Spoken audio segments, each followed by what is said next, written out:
भारत के जनता के हित में लाया, गरीब के हित में लाया। धन्यवाद। धन्यवाद माननीय विप्लव कुमार देव जी। माननीय डॉक्टर लक्ष्मीकांत वाजपेयी जी, 5 मिनट। 5 ही मिनट, चलो।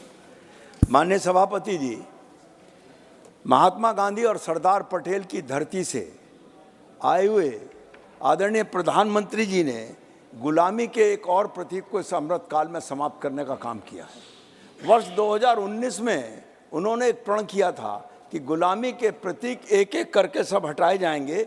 उस संकल्प को भी सिद्धि की ओर आज सरकार ने कर दिया है। दृढ़ इच्छा शक्ति के प्रतीक माननीय अमित शाह जी, गृह मंत्री जी, इस तीनों विधेयकों के सूत्रधार बने हैं।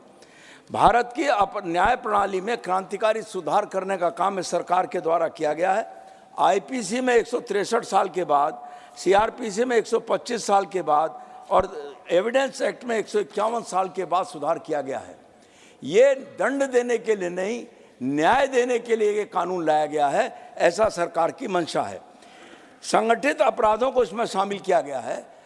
राज्यों में गैंगस्टर कानून था जिसका हमारे उत्तर प्रदेश के माननीय मुख्यमंत्री योगी आदित्यनाथ जी ने अपराधियों के खिलाफ भरपूर उपयोग किया। आज उस गैंगस्टर जैसे कानून का इस केंद्र सरकार के कानून में भी आया है। इससे हमको बहुत लाभ होने वाला और अपराध नियंत्रण होने वाला है। लड़कियों के और बच्चों के साथ दुराचार पर मृत्यु दंड जैसा प्रावधान करना, ये इस कानून की बहुत बड़ी चीज़ है। घोषित अपराधी जो 10 साल से कम सजा वाला है, अधिक सजा वाले भी सभी इस अपराध में शामिल होंगे। वरिष्ठ अधिकारियों को जो अनुमति से 3 साल वाले भी सजा पाने वाले भी गिरफ्तार हो सकेंगे। अपराध की कमाई जब्त होगी।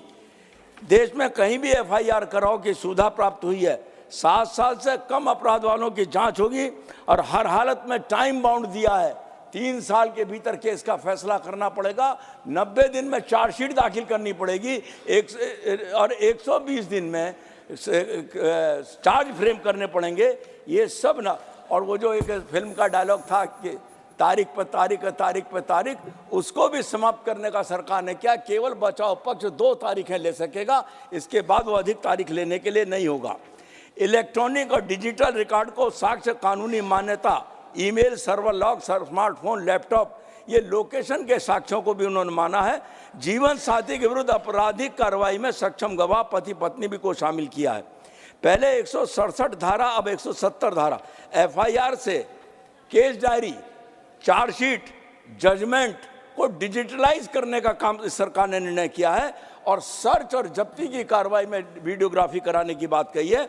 और फॉरेंसिक जांच, फॉरेंसिक के लिए साइंटिस्ट तैयार करना और फिर फॉरेंसिक जांच कराना, और जांच कराने पर उसके आधार पर सरकार ने ये संकल्प किया है कि 90% केसों में हम सजा दिलाने का काम करेंगे। ऐसा इस सरकार ने अपने निर्णय में लिया है।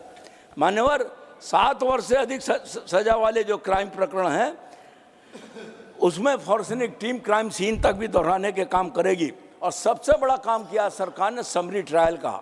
समरी ट्रायल का मतलब ये है कि सेशन कोर्ट में, जिला कोर्टों पे न्याय के प्रक्रिया का भार कम होने वाला है और पुलिस भी दुरुपयोग ना करे, इसकी व्यवस्था भी इस कानून में की गई है। और न्याय मिलने की, जैसा मैंने पहले कहा था, अधिकतम सीमा 3 साल निर्धारित की गई है। मैं इस संबंध में कुछ बातें और कहना चाहता हूं। 120 दिन में चार्ज फ्रेम, भगोड़े पर ट्रायल, अगर वो भाग गया देश छोड़कर तो उसकी संपत्ति जब्त करने की कार्रवाई की जाएगी। और अगर उसे अपनी सजा के खिलाफ अपील करनी तो हिंदुस्तान में आना होगा, बाहर से वो अपील नहीं कर सकेगा। इस विशेष व्यवस्था को भी इसमें किया गया है। सीआरपीसी में घोषित अपराधी, 10 साल उससे अधिक सजा वाले सभी अपराध शामिल किए गए हैं। सजा माफी में स्पष्ट कहा है, किसी हीनियस क्राइम वाले मुलजिम को अगर सरकार चाहे तो छोड़ नहीं सकती है।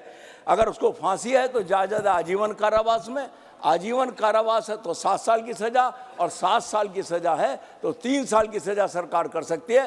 किसी को छोड़ने का अधिकार सरकार के पास नहीं है। और छोड़ने से पहले पीड़ित को सुनना पड़ेगा, ये भी कंपलसरी किया गया है। आत्महत्या के प्रयास को भी अपराध की सूची से हटाने का काम किया है। आतंकवाद को और संगठित अपराध को भी कानून में मान्यता दी गई है। और जैसा पूर्व वक्ताओं ने कहा है कि महिलाओं के मामले में और 302 के अपराध को पहले करने का काम किया है और उस राजाओं के काल के जो बातें थी उनको हटाने का काम किया है और राजद्रोह को देशद्रोह में परिवर्तित करने का काम किया है। मैं इस कानून का, इस बिल का, तीनों कानूनों का समर्थन करता हूं और मैं धन्यवाद देना चाहता हूं आदरणीय मोदी जी को और आदरणीय अमित शाह जी को कि उन्होंने इस कानून को लाकर न्याय क्षेत्र में देश में क्रांतिकारी बदलाव लाए हैं और गरीब जनता का जाके पैर न फटे बिवाई वो क्या जाने पीर पर आई। मोदी जी गरीब घर से आए थे, गरीबों की चिंता उन्होंने की है। धन्यवाद। धन्यवाद। माननीय डॉक्टर लक्ष्मीकांत वाजपेयी जी।